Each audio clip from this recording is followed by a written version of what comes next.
they're in a knee-deep feud with Dustin Rhodes, and you have a history with Dusty, obviously. And so we know this is a slow build that's culminating into you turning on Dustin at the Bash at the Beach pay-per-view.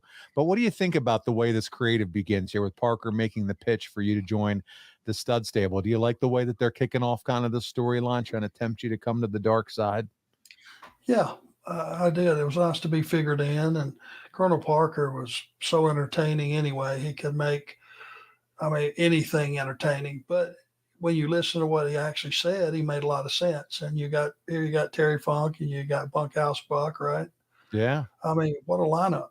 Whew.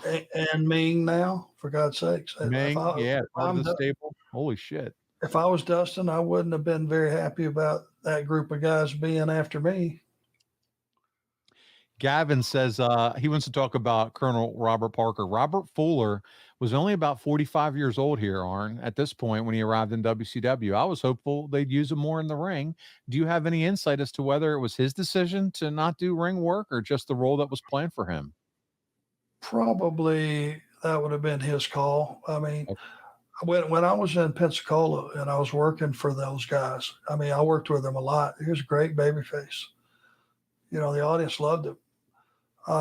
But I think he either had an injury or he was just smart enough to get out. He saw the evolution of the business, which was, he came from an old school territory mentality with Continental.